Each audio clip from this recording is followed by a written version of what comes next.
going on, Knox? Oh, not much. It's been a while, huh? It's been a long time. It has been a long time. Well, thank you for coming on. This is Knox Dunn, professional bullfighter. I'm Corey Lee, your host with Truly Entertainment Podcast. So, well, what's going on? Just traveling the country. Traveling the country? Same thing I've been doing since, I guess, late high school, early high school.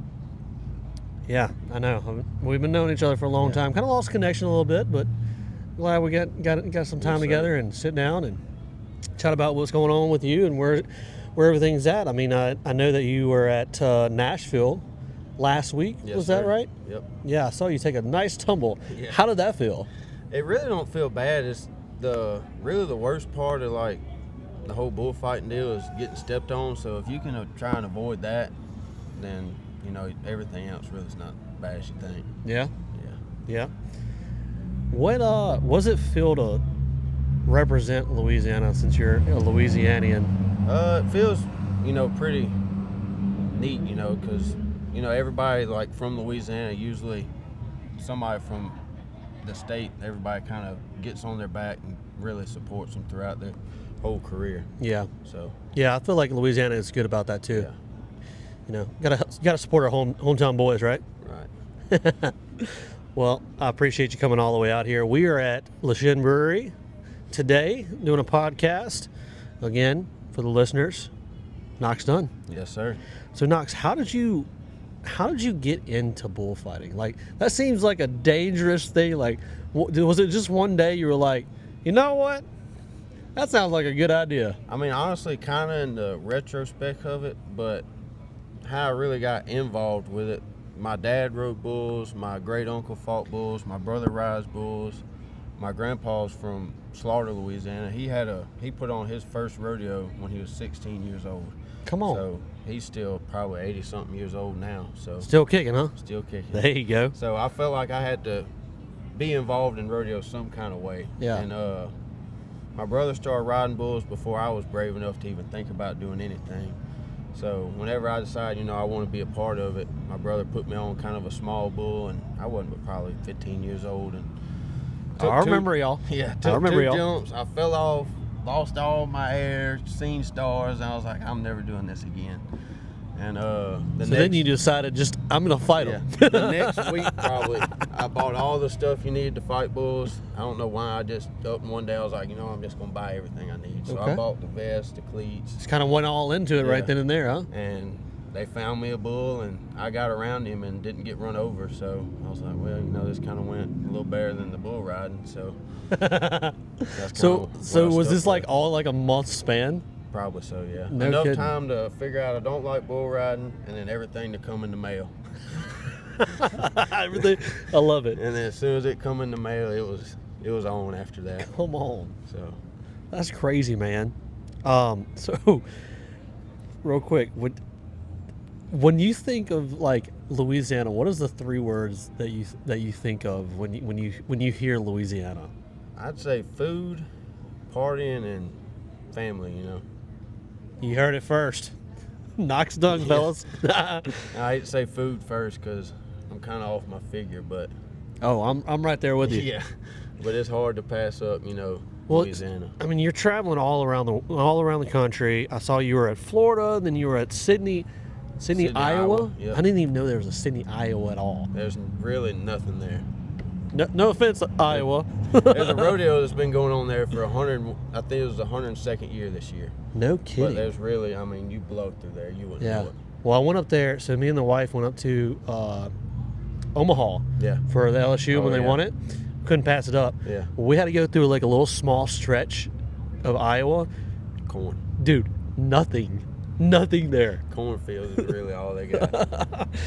So around the country, what has been your favorite small town rodeo city that you've been, besides of course PBR Right. in Vegas? Sydney was really kind of a big one for me, like just because there's so many great like bullfighters that's been there and rodeo clowns, and like I said, it's been going on for 102 years.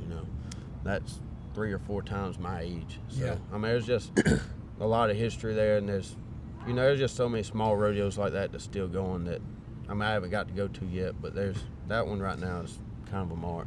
No kidding.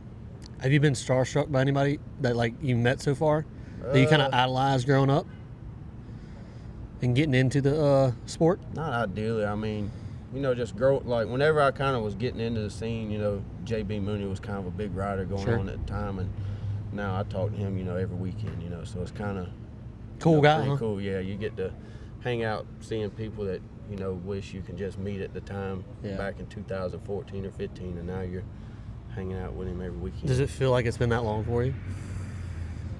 It does. I'm 25 now. It doesn't feel like, you know, it's been 10 years since I started.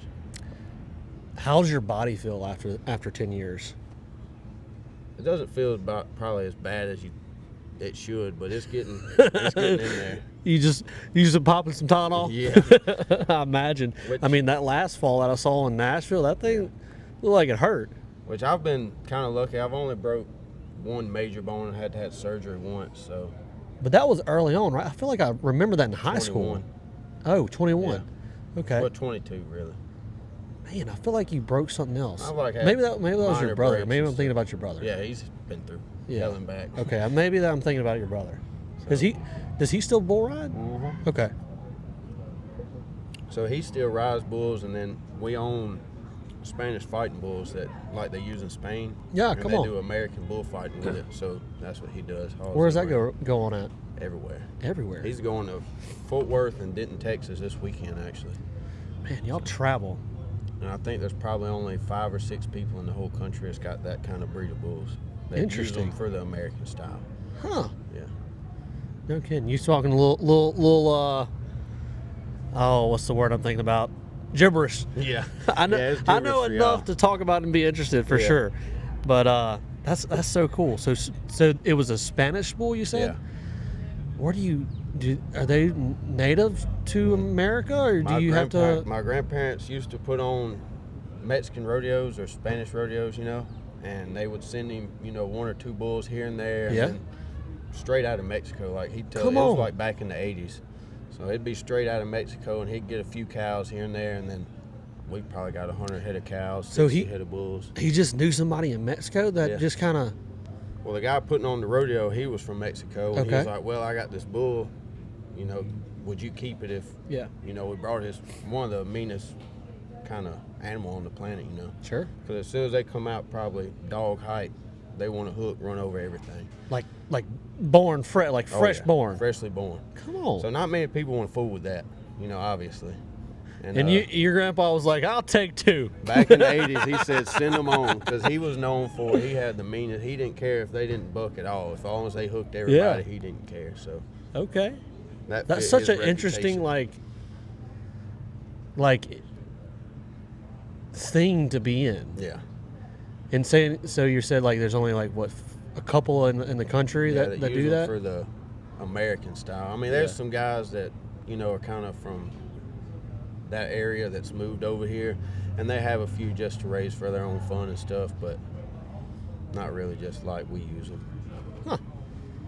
That's because like originally in Mexico and stuff, they'll fight them once and then they don't use them again. We'll fight bulls American style and 10, reuse 20 them times, just to get meaner. Yeah. Meaner and smarter. Yeah, meters. Yeah, well, are cows? Do they catch on pretty quick? They're worse. Really? I hate fooling with the cows. I can fool with bulls all day. The cows are what scares me. So the cows are catching on faster than the bulls. Yeah. Huh. And they're bigger. Well, not necessarily bigger, but they don't have no woe. Yeah. So what's the roughest fall? Or better yet, have you had a concussion before?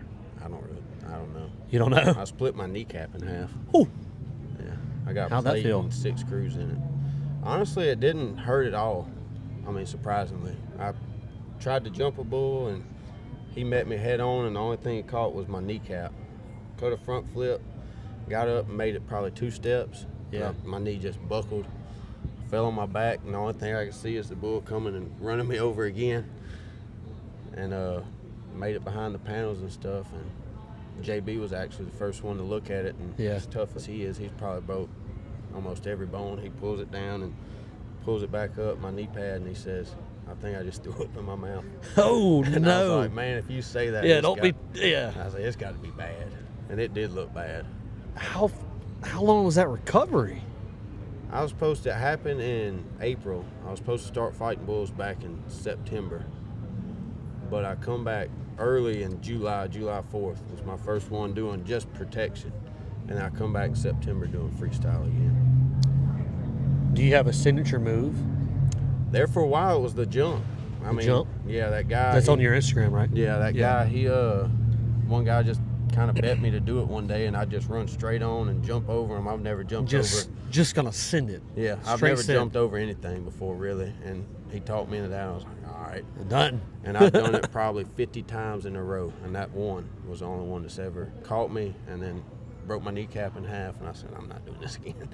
I wouldn't want to do it after I broke my kneecap. Yeah, I said, nah. Especially the reaction that what was his name again? I'm sorry. JB Mooney. JB Mooney. Yeah. Yeah, especially the reaction from that guy. I'm like, yeah, don't tell me that while I'm hurting. Yeah, that kind of tied knot. I was like, nah, I'm done with this. That's so funny. Well, probably wasn't funny at the top. At the time, it is what it is, you know. There's nothing you can change about it. So, in 23, give us a little story of how you got to PBR, Las Vegas, and Nationals. How did that start? What was the for the season? What was the like? Man, I got it. It was really kind of crazy because I fought like 3 kind of the major tour of the PBR before that, and then that was the team season, so that's separate than the regular season. Then January rolls around and I fight only 3 of the regular seasons, and then just some bad things kind of worked out for some guys. And a friend of mine, I think he dislocated his hip, and he wasn't able to make it, so I was the 5th guy in line. Yeah. So it bumped me up. I mean, it's kind of a bad deal, but hell, we've been interrupted by Daddy old Trump with some kind of helicopter. Yeah. It's kind of, a bad situation because you don't want to see your buddy not be able to make it. Sure. But to only go to 3 events that year and to be the next guy in that line kind of just makes you kind of feel a little bit better about yourself. Sure. Kind of the circumstances. Well, look, God had a way. That's it. Yeah, he had a plan, and it worked out for you. It worked out for me. I'm glad for it too. I know. I remember me and my partner Reed were watching it at my house. Yeah. It still kind of blows me away, especially getting out there. And were you nervous, like? Because obviously that was like that's the Mac Daddy. That was it. Yeah. It was like going to the Super Bowl. It's the largest bull riding, in the United States. Yeah. You give me chills right now. Yeah. And I got to work it with 3 of my kind of best friends now. So, I mean, my motor was running for at least 2 days. Because it was eight days of it, and 2 days of it I was wide open. So the first time you were out there, you get some like nervous jitters, maybe throw up a little bit? I was sure enough shaking. Yeah. Oh yeah. I bet I would be too. And it kind of sucks because as eager as I was, so like the way we rotate, I was being that the other 3 guys, they have been there before. Yeah. So they get to work the first bull, and then we, rotate in. Mm-hmm. Well, the way the rotation was, I was out the first bull, and then we go to the other side, and I had to sit out again. That's just how it kind of worked. So then the jitters are getting. I'm sitting there for 2 bulls, just chomping at the bits. I was like, "Come on, please, just let me get in there and just try and touch one to get my nerves down." Yeah. And I finally get in there, and I get to grabbing him and got relaxed. Nah, it took a couple bulls to get relaxed. Come on, really? Yeah. Okay. Yeah. Well, I mean, they are like. I would assume I'm not the biggest, the baddest over there, right? Definitely. Yeah. And then what sucks, so we spent 4 days in Fort Worth, like the Cowtown Coliseum, and I've been there before, it wasn't my first time to that venue, but it's just that event had me rolling. So once I got settled in over there, we moved to AT&T Stadium, and then we get in there, and I'm looking up, I'm like, holy cow. That's a bunch of people up there, boy. Yeah. So I'm looking up, I'm like, well, here goes again. My heart gets to rolling again, It's just a surreal kind of deal, being at that big a venue. Kind of like what I said when we first pulled up. Why not me? Yeah, exactly. Why not me? Hang on, Daddy Trump's coming back around. Yeah, make it fly by twice. Yeah. And again, guys, we are at Le Chien Brewery, and I'm here with Knox Dunn. But I wanted to do a little shout out for my sponsor, Sweet Eat for Your Meat. You can find them online at Sweet Eat for Your Meat. They're awesome seasoning around. They're Cajun seasoning. And honestly, the best thing that we like them on, green beans. Oddly enough, excellent. So check them out at sweetheatforyourmeat.com. Have you ever tried Sweet Heat? Mm-mm. Yeah. So great seasoning blend. Would highly recommend. I like them not just on green beans, but my jambalayas, and I do them on a dry rub for my ribs. Really good. They got a little bit of like, I'm pretty sure, I don't know, but I think it's brown sugar in them, so it makes the ribs a little sweet. That's good to know. I carry my own seasoning around. Like, not mine personally, Yeah. but like going up to Iowa and Nebraska and like out west kind of. I got one in the truck. Yeah. Remind me after we get done. I'll get you 2 of them. That'll work. And get them out. Yeah, going out in the Midwest and out kind of up north. You know, they ain't got no flavor. Nah. They ain't got no flavor. I'll order something. I kind of sprinkle my own on there. Yeah. I'll send you with a couple of them, man. Yeah, I'll put it in the camper. Yeah, hell yeah. Speaking about that camper, that's a sweet ride over there. Dude, I'll walk you over there. You can look inside. It's like home away from home. It really is. Yeah.